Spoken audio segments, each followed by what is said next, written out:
Waddin. Wassalatu wassalamu ala asyrafil anbiya'i wal mursalin Sayyidina wa maulana Muhammadin wa ala alihi wa sahbihi ajma'in. Amma ba'd. Yang saya hormati Bapak Dr. Muhammad Shadiq MPTI selaku dosen mata kuliah Aswaja. Yang saya hormati Kiai Haji Habib Zulaidi SAG dan teman-temanku yang berbahagia. Sebelumnya perkenalkan, saya Putri Agustina dari kelas PAIB Sekolah Tinggi Al Muslihun Pulau Blitar. Langsung saja, di sini saya akan memulai wawancara dengan Kiai Haji Habib Zulaidi SAG selaku Ketua Tanfidiyah MDC NU Kecamatan Samankulon. Untuk pertanyaan pertama, bagaimana perjalanan pendidikan panjenengan dan bagaimana pendidikan panjenengan berkontribusi pada pemahaman tentang NU? Terima kasih. Assalamualaikum warahmatullahi wabarakatuh. Bismillah, alhamdulillah. La haula wala quwata illa billah. Maaf, yang saya hormati semuanya mahasiswa STIT Putra terkait masalah pendidikan yang kami peroleh itu cukup linear, artinya dari sekolah dasar terus kita melanjutkan di tingkat sanawiyah. Setelah itu kita lanjutkan di aliyah. Setelah aliyah kita langsungkan untuk kuliah di Tebuireng Jombang dengan nama IKH. IKH itu Institut Keislaman Hasyim Asy'ari. Kebetulan kita ambil jurusan Fakultas Dakwah. Itu terkait masalah pendidikan yang kami peroleh. Itu di samping itu menjadi bagian yang tak terpisahkan. Dulu di tingkat SD atau sekolah dasar itu ya ngaji di lingkungan, karena di sini ada masjid, maka kayak kami ya ngaji sebagaimana dulu para anak-anak kecil yang ngaji. Setelah itu ya masuk di aliyah, itu kita mencari ilmu di Tarbiyatul Mubalighin Sukoharjo. Itu di aliyah. Setelah itu walaupun tidak begitu lama karena melanjutkan untuk perkuliahan, kita di Pondok Pesantren Tebuireng sekaligus untuk melanjutkan di perguruan tinggi yang saya sampaikan IKH, Institut Keislaman Hasyim Asy'ari, dengan fakultas yang kami ambil adalah Fakultas Dakwah. Itu pendidikan yang kami peroleh. Tentu terkait dengan kontribusi dalam perjalanan di dalam Nahdlatul Ulama Ahlussunnah wal Jamaah An-Nahdliyah, tentu ini sangat memiliki hubungan erat, karena lagi-lagi di lingkungan kami di desa Dukuh Sumber Soba ini ada masjid yang namanya Masjid Fadlus Salam. Itu termasuk masjid ini cukup tua karena berdiri tahun 1880. Maka itu juga memiliki sejarah. Kami ngaji dengan anak-anak sekitar pada saat itu ya di pulang karo poro kiai, poro guru yang sekitar situ. Setelah itu dalam perjalanan ya sangat luar biasa dan sangat pengaruh, karena basicnya ini sama dengan latar belakang yang namanya Nahdlatul Ulama itu dalam rangka hidup bermasyarakat, berbangsa dan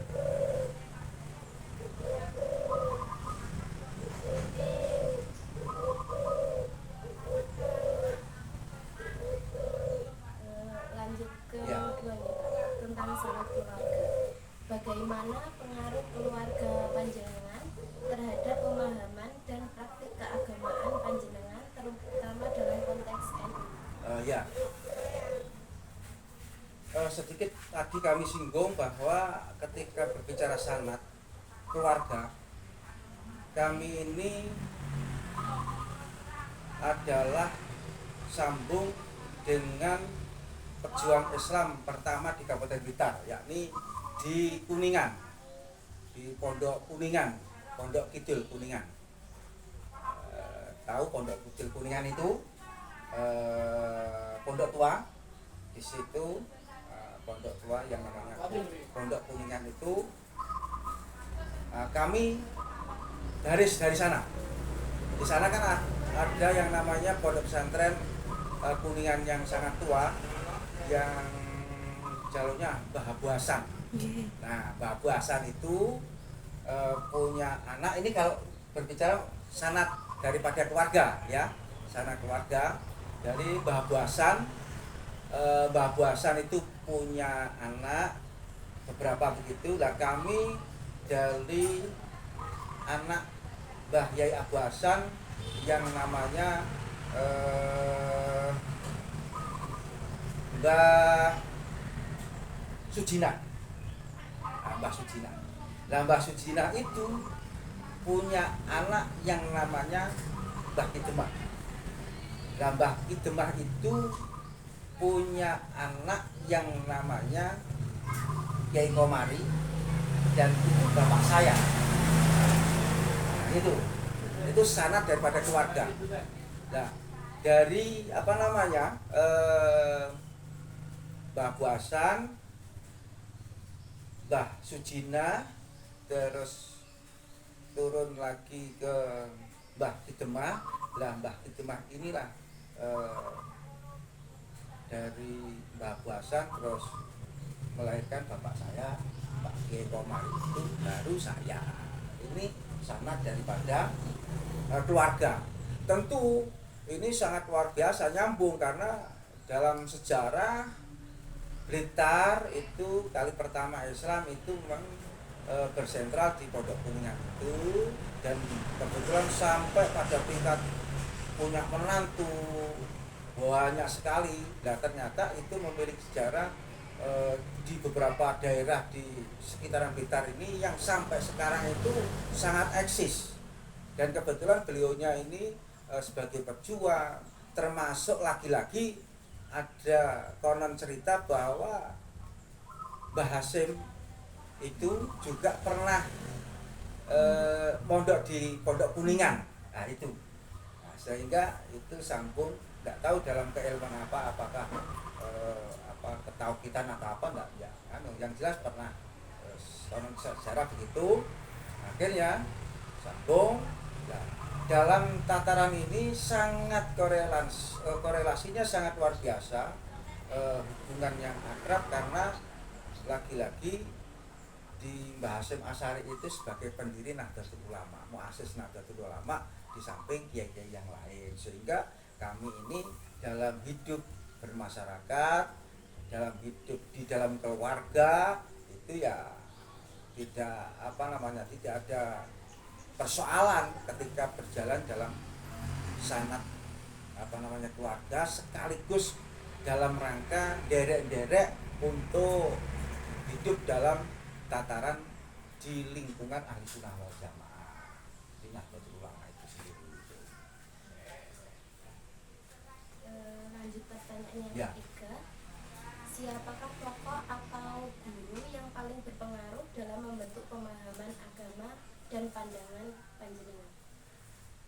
Sebenarnya kalau tokoh atau terkait yang namanya guru kita itu ya banyak sekali, tapi yang jelas beliaunya inilah basic yang memiliki pola pikir dengan sanad keilmuan sampai sambung pada Rasul Muhammad SAW.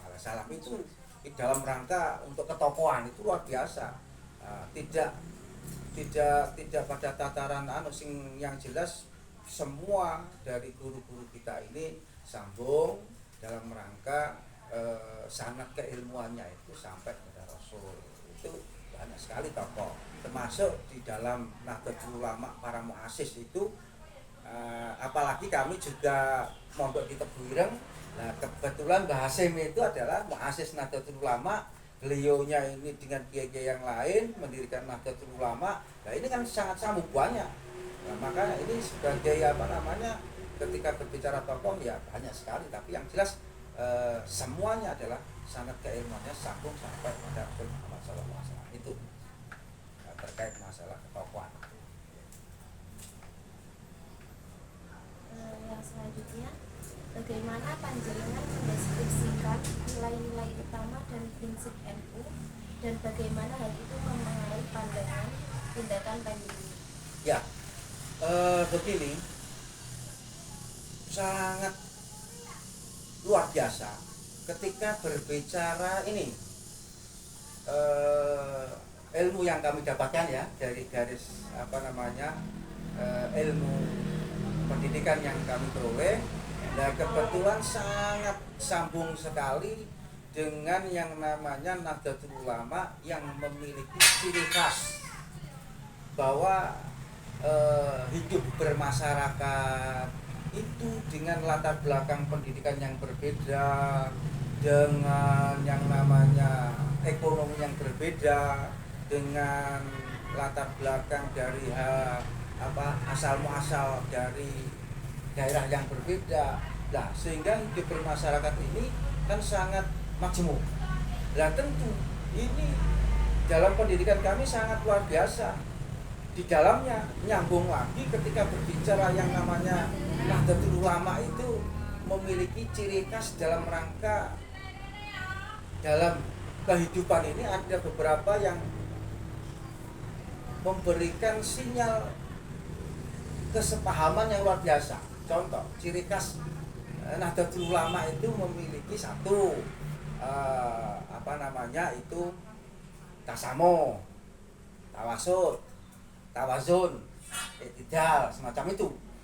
Di sini kan luar biasa, hidup di masyarakat itu karena latar belakang yang berbeda, kita harus saling menghormati ya satu sama lain dengan latar yang berbeda. Terus dalam perilaku yang tidak sama, tapi kita menghormati, dan tentu di situ kita harus tetap memberikan itu dalam rangka kerukunan dengan latar belakang yang berbeda. Nah ini di sini NU sangat kental saling menghormati dari berbagai latar belakang yang masyarakat itu, sehingga kita baik-baik saja dengan masyarakat. Yang penting kita ini tidak pernah mencederai pada kita hidup bermasyarakat bersama-sama. Lah apalagi di daerah sini itu ya dulu banyak latar belakang yang macam-macam lah. Karena Mbah ini termasuk menjadi pejuang, baik itu pejuang di dalam kemerdekaan, pejuang dalam nilai-nilai agama untuk bagaimana membawa masyarakat ini baik. Nah tentu ya harus baik pada siapapun. Nah ini sangat sambung, kebetulan kita juga sebagai kader penerus. Nah ini kita lakukan itu, kita harus baik kepada siapapun. Nah ini termasuk di dalamnya sebuah keseimbangan. Kita ini tidak boleh menjadi orang itu yang ekstrim. Tawasud itu ekstrim, ke kanan, ke kiri. Kita ini harus menyeimbangkan lah. Itu. Terus lagi di dalamnya tentu kita ini sangat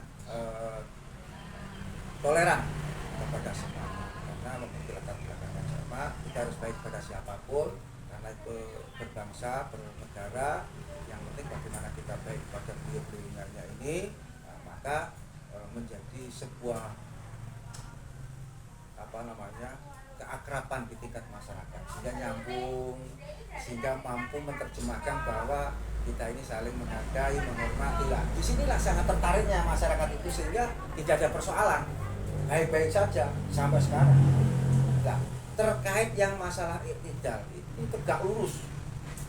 Ya kita tetap di dalam rel kebenaran. Jadi di dalam rel kebenaran ini ya tentu kebenaran itu kebenaran, dan itu tentu sebagaimana ciri khas Nahdlatul Ulama. Berarti ada yang namanya tawadun, itu kita meseimbangkan terkait bagaimana kita ini, karena hablum minallah, hablum minannas. Nah, ini harus ada sebuah keseimbangan. Nah, inilah yang sangat luar biasa dari keilmuan yang kami dapatkan dari sana keluarga yang sambung sampai pada Nahdlatul Ulama yang didirikan oleh para muassis Nahdlatul Ulama, sehingga kami hidup di sini adalah sangat nyaman luar biasa kepada masyarakat yang baik-baik saja, sehingga perjalanan dalam nilai bermasyarakat itu ya baik-baik saja, apalagi dengan peningkatan kualitas keagamaan ini semakin hari ini semakin luar biasa, baik dalam ketaatan kepada Allah juga baik, toleransi kepada masyarakat juga baik gitu. Ya. Lanjut pertanyaan yang kelima, apa metode pendekatan yang panjenengan gunakan dalam kegiatan dakwah? Ya, metode, sistem atau cara, ternyata kita ini tidak terlepas dari yang namanya konsep daripada Quran itu sendiri. Di dalam Quran itu muncul yang namanya ud'u ila sabili rabbika bil hikmah wal mau'izatil hasanah wajadilhum billahi ahsan. Jadi ketika berbicara untuk kepada nilai-nilai kebaikan itu, bahwa apalagi untuk mengenalkan sebuah agama, mengenalkan kepada yang namanya Gusti Allah sebagai Sang Khalik yang harus kita seimbangkan hubungan kepada Allah, terus kita juga melaksanakan hubungan baik kepada sesama ini. Ud'u ila sabili rabbika bil hikmah ini, ajalah kepada Tuhanmu itu bil hikmah, dengan bijaksana. Bijaksana yos pokoknya piyang prihapi lah gitu. Yang prihapi dari semuanya, kita jak musyawarah dan sebagainya. Nah, kalau terjadi perbedaan biasa, yang namanya manusia itu antara pikiran satu dengan yang lain kan kadang-kadang kan berbeda. Satu keluarga saja sering perbedaan itu muncul, apalagi dengan masyarakat tua. Nah, di sini ada yang namanya musyawarah atau diskusi. Nah, ini ud'u ila sabili rabbika bil hikmah wal mau'izatil hasanah. Ini wajadilhum billahi ahsan. Jadi ada yang namanya musyawarah. Tentu bahasane sampean itu ya diskusi ya, gitu ya, diskusi bagaimana baiknya dalam perjalanan ini. Terus wal mau'izatil hasanah, dari penyampaian kebaikan. Laki-laki tidak hanya penyampaian, tapi ini ya, bagaimana kita ini harus memberikan contoh lah, bahwa yang namanya kebaikan itu ya tidak cukup disampaikan begitu saja, tapi ya kita harus bagaimana ya mempersiapkan diri ya, karena untuk membawa bagaimana kebaikan itu bisa diterima semuanya, tidak pada tataran cukup ngomong toh ya, kita harus bisa memberikan contoh lah pada masyarakat yang baik-baik saja. Nah, inilah metode-metode yang ada lakukan. Karena tadi kami sampaikan bahwa latar belakang basic masyarakat itu macam-macam. Nah, kita bermasyarakat ini kan bagaimana semuanya baik, bagaimana kita ini diterima dengan baik, beliaunya juga kita hormati, kita hargai, sehingga dalam beberapa metode dakwah ya itu tadi ada beberapa hal yang sangat luar biasa. Terus nyambung lagi dengan pola bahwa kita ini dengan garis Nahdlatul Ulama ala al-sunnah wal jamaah Hanafiyah itu dengan ciri khas tadi aja kan yang kita sampaikan tadi. Monggo. Pertanyaan yang keenam, apa saja tantangan utama yang panjenengan hadapi dalam kegiatan dakwah dan bagaimana panjenengan mengatasi? Ya, tentu yang namanya perjalanan, apalagi dalam rangka kita ini dalam rangka dakwah itu ya tentu tidak mulus-mulus begitu aja. Itu ada yang namanya tantangan, adanya rintangan, tapi semuanya itu menjadi bagian semangat. Artinya perjalanan itu ya tetap adanya hambatan, rintangan, ya karena ya latar belakang yang tadi kami sampaikan berbeda itu satu dengan masyarakat.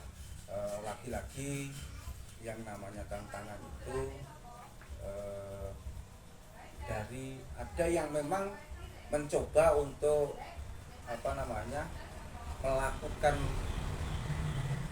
perlawanan ya, tapi ini tidak begitu ada karena kebetulan alhamdulillah daerah sini itu ya aman-aman saja.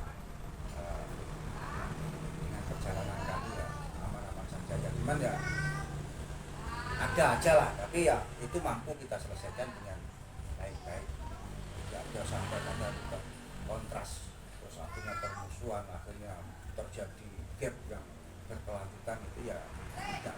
Kalau yang namanya dalam rangka kebaikan itu ya tentu ada saja lah yang namanya hambatan atau gangguan atau rintangan, itu ada dalam cara berpikir, cara pandang, tapi itu akan terselesaikan manakala kita ini mampu menerjemahkan untuk musyawarah.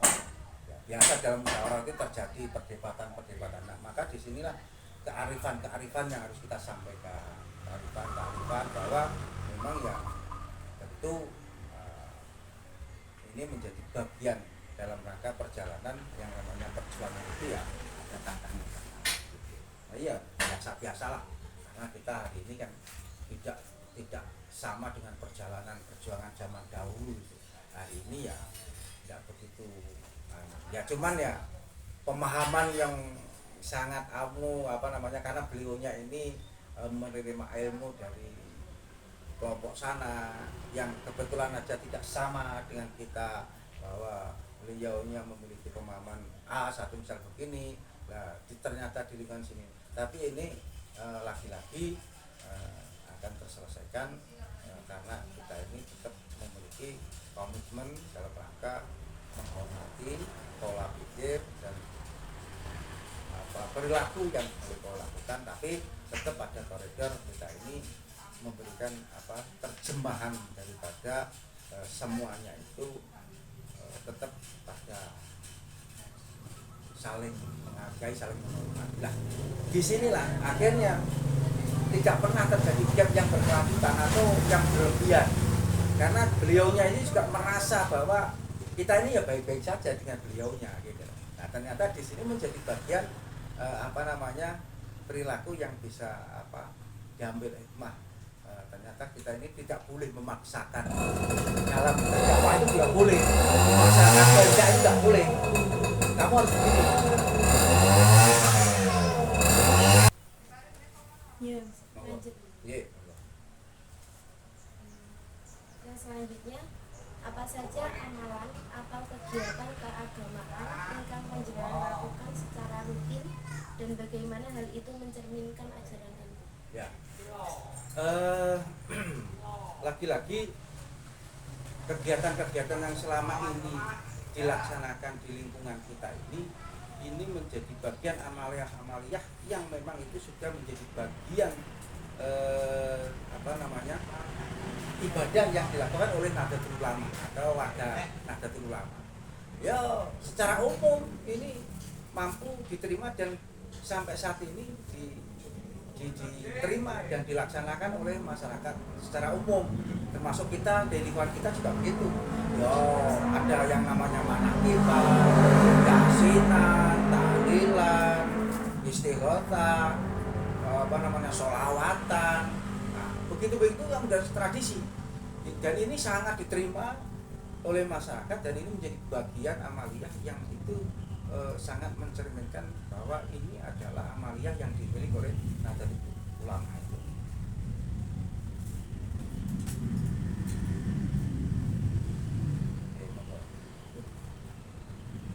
Yang selanjutnya, seberapa dalam keterlibatan panjenengan dalam kegiatan dan organisasi NU?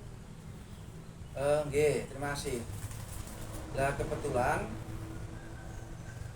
keterlibatan kita di dalam Nahdlatul Ulama, memang di Nahdlatul Ulama dalam rangka pengkaderan cukup menjadi bagian penting. Dan kebetulan kami ini saat sekarang menduduki posisi diberikan amanat ya oleh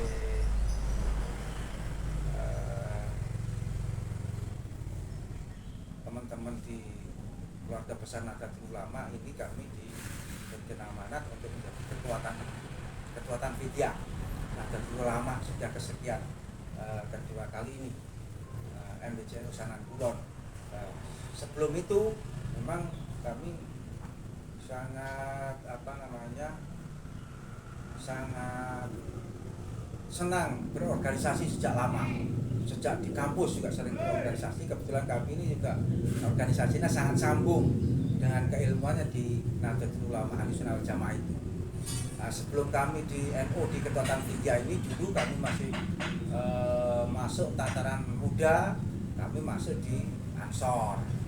Nah, kebetulan di Sanangkuang kami juga menjadi pengurus Ansor di kecamatan. Tapi sebelum itu kami juga pernah menjadi pengurus Ansor di tingkat ranting. Nah, itu. Jadi sambung. Pengkaderan itu sambung, sehingga kami kebetulan pada saat ini diberikan amanat untuk menjadi Kekuatan Fidyah.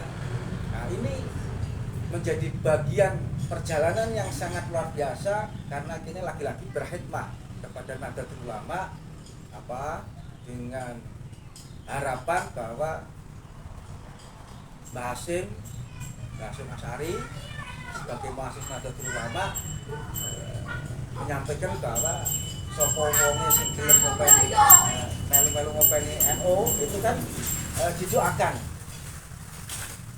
Beliaunya yang ikut ngopeni NU sampai kepada keluarganya, sampai keturunannya ini nanti husnul khotimah. Nah, inilah laki-laki kita ini berkhidmat, dan laki-laki Nahdlatul Ulama ini sangat pas dan sangat hubungannya sangat pas dengan keluarga, basic keluarga yang dulu pejuang itu sangat luar biasa, nyambung. Jadi nyaman-nyaman saja, nyaman, nyambung, damai-damai saja gitu. Jadi lurus sama sehingga kebetulan kami di sini terus di NU ini ya sangat pas untuk berkhidmat dengan keilmuan yang kami dapatkan, dengan perjalanan tingkat masyarakat ini, apalagi dikembalikan kepada sejarah pada saat itu di mbah-mbah sebagai pejuang Islam di daerah saya ini. Walaupun dulu kan NU kan belum lahir ya, tapi ternyata ini sambung keilmuannya. Para pendiri, para muassis Islam yang ada di sekitar ini atau di Blitar itu sangat nyambung dengan keilmuannya, sehingga berdirinya Nahdlatul Ulama ini sebagai kesinambungan yang cukup bisa kita terima dan kita sangat sambung, sehingga ini menjadi kontribusi dalam rangka perjuangan untuk meneruskan para beliau-beliau muassis di jalur sanad keluarga. Dan lagi-lagi kami juga ditetapkan itu Mbah Hasyim sebagai muassis NU. Kami juga kebetulan ke NU ini jadi sangat klop itu berkhidmat kepada Nahdlatul Ulama. Selanjutnya pertanyaan yang terakhir, bagaimana peran keluarga panjenengan dalam mendukung dan mempengaruhi pemahaman dan praktik keagamaan panjenengan? Ya, lagi-lagi memang dalam rangka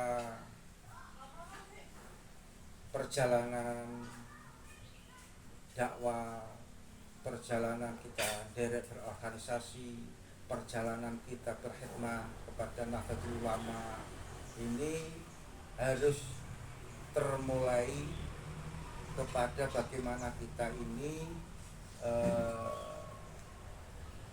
dengan mula yang harus disampaikan pakai keluarga. Karena apa? kita kalau sudah ikut organisasi berkhidmat ke Nahdlatul Ulama itu tentu dalam waktu yang tak terbatas itu harus ke sana dan sebagainya. Lah tentu di sini kalau dalam keluarga tidak memahami, justru ini menjadi kurang. Maka di dalam keluarga kami karena ini sudah sambung sudah memahami, apalagi latar belakangnya tadi sudah kami sampaikan itu sama arah dan tujuan dalam kita ini beribadah, keseimbangan hablum minallah hablum minannas. Nah ini alhamdulillah di dalam keluarga ini ya sangat memberikan perhatian, sangat mensupport, sehingga kami ya baik-baik saja dalam waktu yang kami sampaikan bahwa ketika undangan ke sana dan ke sini itu kebetulan di dalam keluarga itu juga berbarengan. Nah, ini karena sama-sama memiliki konsep yang sama dalam melakukan ibadah. Nah, ini sangat terbantu karena keluarga memahami, karena basicnya sama dan kebetulan dengan latar belakang yang sama itu. Nah, itu sehingga perjalanannya ya enak lah gitu. Beda kalau cukup ada sebuah perbedaan, tapi ya tentu di sini ya pemahaman pada keluarga ya harus disampaikan lebih dulu, karena kita laki-laki, keluarga itu ya tetap menjadi bagian sebuah kewajiban yang tidak boleh tinggal begitu saja. Nah ini penting. Nah sehingga podo nyambungnya sehingga ibadah kita ini ya semuanya berjalan baik-baik saja.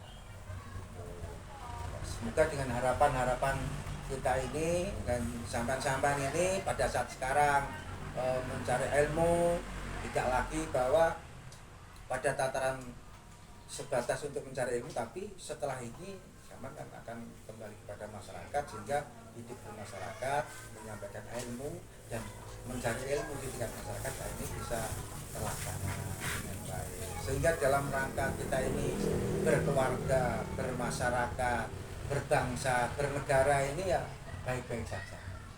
Nah, tentu semua ini adalah ridho Allah SWT. Itu yang harus menjadi harapan kita. Terima kasih. Terima kasih kepada Kiai Haji Habib Zunaidi SAG yang telah bersedia untuk berbagi pengetahuan dan wawasannya dengan kami hari ini. Mungkin ada silakan Bu. Ya, tentu pada saat ini kita ini harus sangat jeli, karena lagi-lagi teknologi semakin canggih, apalagi dengan informasi yang sangat luar biasa ya, persebaran melalui internet dan semuanya itu koyo semuanya. Kalau kita tidak tahu dan tidak pernah berdiskusi, tidak pernah, itu koyo benar semua. Nah makanya di sini lagi-lagi dalam keilmuan itu kita untuk menertibkan, untuk bersanah, artinya berguru. Jadi ketika mendapatkan ilmu itu nyambung dengan guru. Jangan sampai kita ini dapat ilmu yang gurunya juga jelas. Nah ini menjadi bahaya. Maka di sini muncul yang namanya ilmu-ilmu baru dari internet, dari kecanggihan teknologi itu. Kita ini harus waspada, sehingga tetap mengedepankan kita ini harus kepada ilmu yang berguru, ilmu yang memiliki guru. Nah itu sehingga bisa dipertanggungjawabkan. Nah, kita dalam melangkah itu ada yang membimbing, ada yang mengarahkan, sehingga kita bermasyarakat ini enak. Karena kalau ditanya ini dari mana ilmu, ini dari guru A dan guru B, beda. Oh ini kata Google begini lah, iya itu Google, tapi ditelusuri kan tidak ada yang bertanggung jawab. Makanya di sini pesan kita adalah dalam posisi zaman-zaman ini pada tataran saat ini masih menuntut ilmu, kesempatan ini tentu silakan untuk dipergunakan sebaik mungkin karena ini menjadi bekal kehidupan selanjutnya. Terima kasih. Mungkin cukup sekian wawancara pada siang hari ini. Saya akhiri. Wassalamualaikum warahmatullahi wabarakatuh.